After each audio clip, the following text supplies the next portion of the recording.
Partagez vos observations avec Benoît Dutrisac par courriel. dutrisac@commercialcube.radio. C'est son anniversaire en plus aujourd'hui. C'est assez incroyable. Émilie Lessard-Terrien, nouvelle co-porte-parole de Québec solidaire. Bonjour, Madame Lessard-Terrien. Je vous entends pas. Est-ce qu'on peut brancher le son? Ah là, ça va. Ça va-tu? Bon.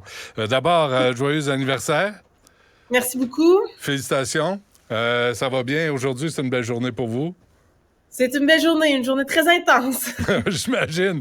Dis donc, qu'est-ce qui a fait la différence dans ce choix entre Christine Labrie, Ruba Gazal et vous comme co-porte-parole, d'après vous? C'est une bonne question. Ça a été un vote très serré, très, très serré. On parle de 3 votes de différence. Je pense que le débat que nous avons eu sur le plancher du Congrès samedi matin a probablement fait basculer quelques personnes en ma faveur. Donc, jusqu'à la toute fin, ça va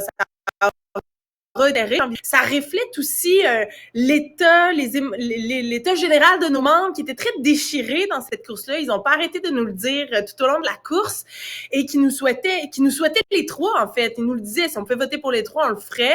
Et c'est un peu ça, finalement, qui s'est passé avec cette élection-là. Ça me ramène au sein de Québec solidaire et Ruba, Christine qui sont toujours là et avec qui, maintenant, je vais avoir le grand plaisir de travailler. OK, mais pour ceux et celles qui n'étaient pas là, Mme Lessard-Terrien, le débat, d'après vous, qu'est-ce qui a fait basculer en votre faveur? Sur quelle question, sur quelle insulte que vous avez envoyée à vos adversaires? Quelle prise de l'ours a réussi? C'est quoi l'élément? Ben, je pense qu'il y a plusieurs éléments qui allaient en ma faveur. Bon, évidemment, je viens des régions, j'incarne la ruralité. Je pense que tout le monde fait le constat. Ben, tout le monde, beaucoup de gens font le constat à Québec solidaire que la perspective de croissance, elle va passer par sortir des grands centres. Moi, c'est ce que j'incarne. Je pense qu'il y a beaucoup de gens qui se sont rattachés à cette idée-là. Le fait que je sois une porte-parole extra-parlementaire, ça, j'ai entendu aussi que ça plaisait à beaucoup de gens. Puis finalement, je pense que plus précisément, au moment de ce débat-là, ce qu'on m'a dit, c'est que le discours, l'art oratoire, aller toucher la fibre émotive des gens, aller chercher les gens dans leur trip, c'est pas mal ce qui s'est passé samedi matin. On m'a parlé de frissons, de gens qui étaient très émus. Donc ça fait toujours plaisir à entendre. Puis je pense que ça fait basculer aussi des gens. Christine Labrie est une indépendantiste pas pressée. Elle préfère être dans une province de gauche que d'un parti de centre-droite. Ruba Gazal, c'est une indépendantiste inclusive de Montréal. Comment vous définissez-vous?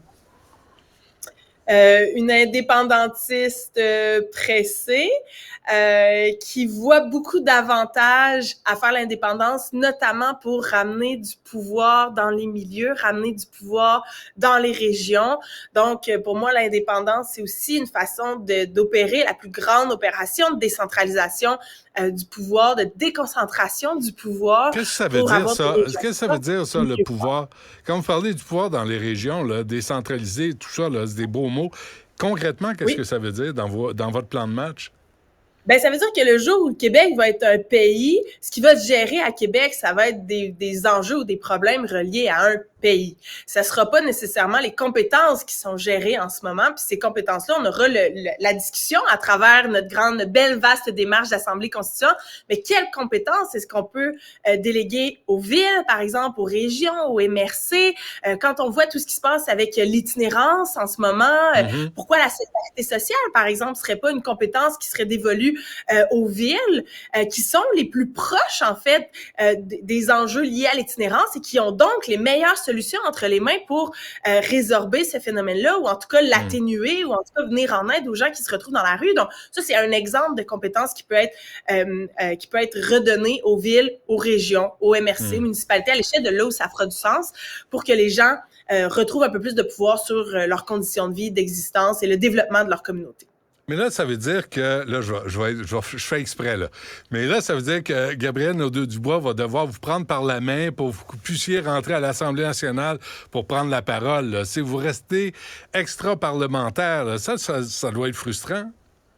Ben, il n'y aura pas besoin de me prendre par la main parce que mon statut d'ex-parlementaire me donne accès quand même à certains privilèges. Okay. J'ai accès à tous les endroits à l'Assemblée nationale, je vais pouvoir aller toute seule comme une grande au hot room faire des points de presse, il n'y a pas d'enjeu là-dessus. Mais moi, je vois beaucoup d'avantages aussi à pouvoir investir d'autres écosystèmes médiatiques, d'être davantage présente dans les régions. En ce moment, les régions du Québec, elles sont bleu poudre, elles ont été balayées par la CAQ.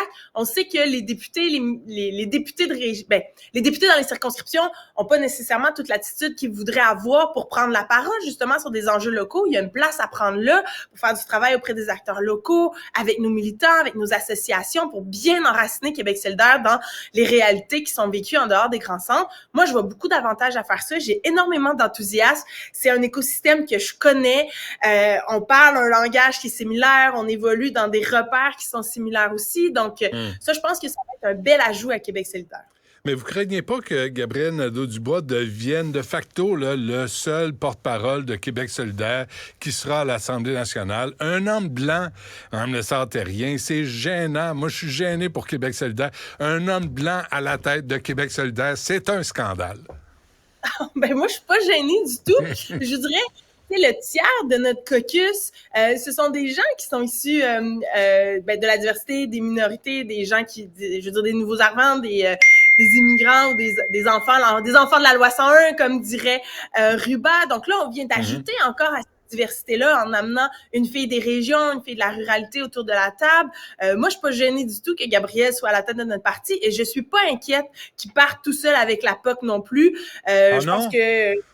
Ah non, puis je veux dire, moi, j'ai jamais été dans l'ombre d'aucun homme, puis je vous dirais que c'est pas aujourd'hui que ça va commencer. C'est ce que je voulais entendre, dans le fond. Là, vous prétendez aller vouloir chercher le vote des 55 ans et plus, là, des vieux croutons comme moi. Vous avez quoi, 32 aujourd'hui? Gabriel Nadeau-Dubois, bon, il y a 36, sauf erreur, là, autour de... 33. 33? 33. Mais vous deux, vous êtes des chérubins, mais qu'est-ce que vous allez faire? Qu'est-ce que vous allez dire pour aller chercher le vote des 55 ans et plus qui vont voter? Moi, je regarde Manon. Manon, c'était une femme dans la cinquantaine qui est allée ratisser très large auprès des jeunes. Fait que je pense pas que ce soit exclusif. Quand on est plus âgé, on va chercher les plus âgés. Quand on est les jeunes, on va chercher les plus jeunes. Moi, je suis une grande nostalgique. Je pense que je suis pas née à la bonne époque. Fait que je pense que j'ai beaucoup d'atomes crochus avec les gens qui sont, mettons, 50, 55 ans et plus. Puis moi, j'ai le goût, tu sais, d'aller solliciter l'espèce de fibre, là, de fierté que ces gens-là ont, qui ont bâti le Québec, qui ont ouvert des rangs, qui ont ouvert des villages, qui nous ont donné nos grandes institutions, nos cégeps, notre assurance maladie, qui ont fait des choses incroyables pour le Québec, qui sont très enracinés aussi dans notre culture, dans la culture québécoise, très populaire. Donc moi, j'adore parler avec cette génération-là. Je pense qu'on a beaucoup en commun. Fait que je suis pas très inquiète. Puis la première chose à faire, ça va être de m'asseoir aussi avec ces gens-là puis de leur demander, qu'est-ce qui vous allume? De quoi vous avez envie de nous entendre parler davantage? Mais avez-vous le sentiment que vous devez prouver, vous, Mme Lessard-Terrien et vos collègues de Québec solidaire, que vous êtes des indépendantistes? Parce que souvent, on vous croit pas, et surtout votre guéguerre avec le Parti québécois, que je trouve gênant, vous devez prouver que vous êtes indépendantiste. C'est vrai que on sent dans l'opinion publique que on a l'air moins indépendantiste que le Parti québécois. Je pense que ce qui nous distingue, en fait, c'est qu'on parle d'indépendance d'une façon peut-être un peu différente du discours plus traditionnel sur l'indépendance du Québec.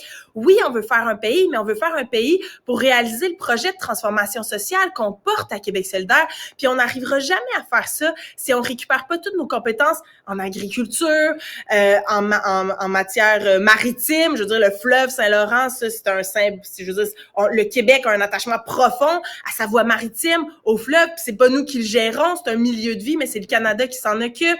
En matière d'immigration, en matière de santé, en matière d'environnement, en matière de tout.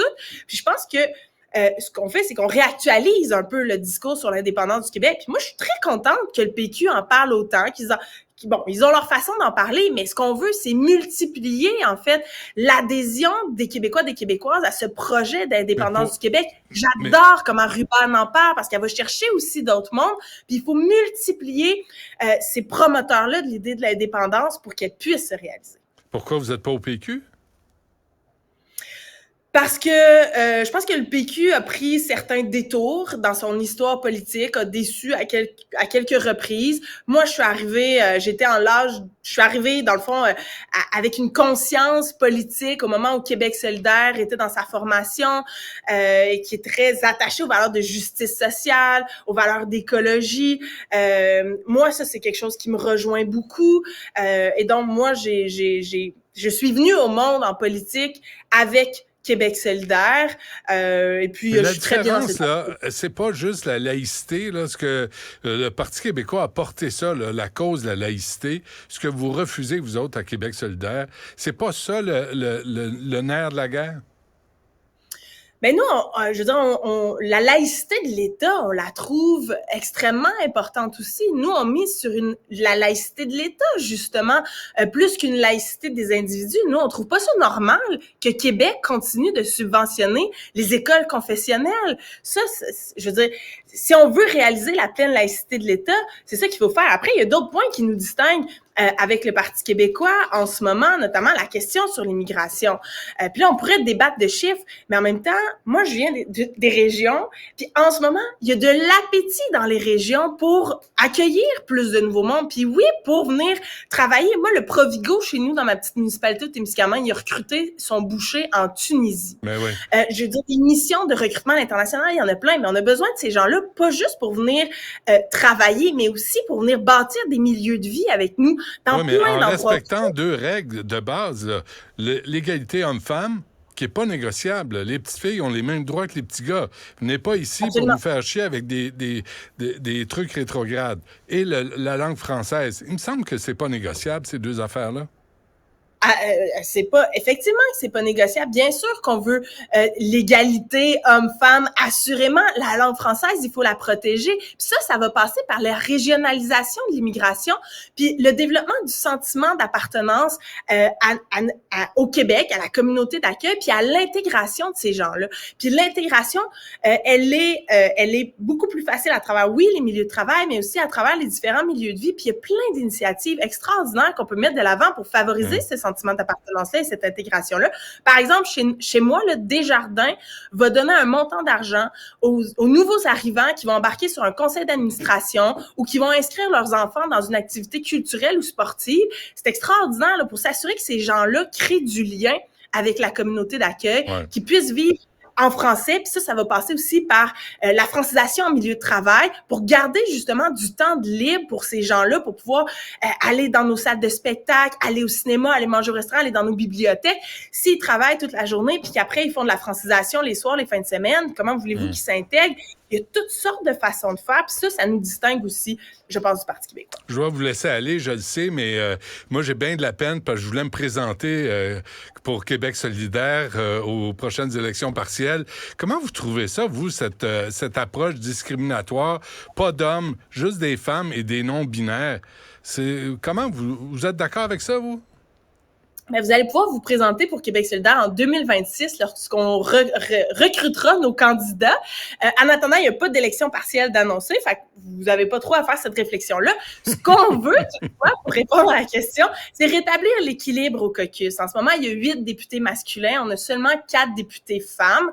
Donc, ce qu'on souhaite, c'est maximiser vraiment nos chances de rétablir la parité au sein du caucus de Québec solidaire en réservant les prochaines partielles d'ici 2024. C'est une mesure qui est temporaire, vraiment, pour rétablir cet équilibre-là.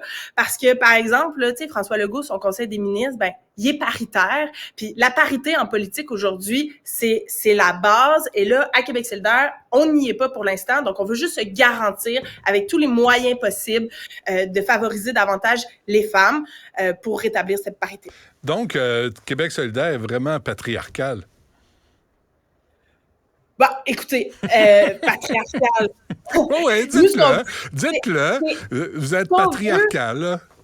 Ce qu'on veut, c'est la représentativité la plus juste possible de la population québécoise, parce que c'est ça qui va rendre notre politique la plus humaine, la plus sensible. C'est pas ça qui est entendu, hein?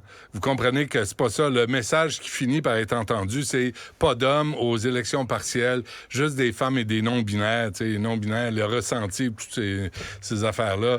Vous comprenez que c'est très mauvais pour votre parti, ce message-là?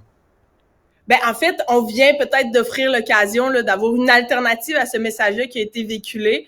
Puis, essentiellement, c'est de ramener la parité, la présence des femmes. Je pense qu'il n'y a pas personne qui doit se sentir trop vexé de ça. Il y aura de la place pour les hommes, pour la prochaine élection générale, où on va quand même souhaiter avoir une composition de candidats qui va être composée à l'image de la population, 50% d'hommes, 50% de femmes au moins. Très bien. Émilie Lessard-Terrien, merci de cette entrevue. Bonne chance à vous. Merci. Au plaisir. Au revoir.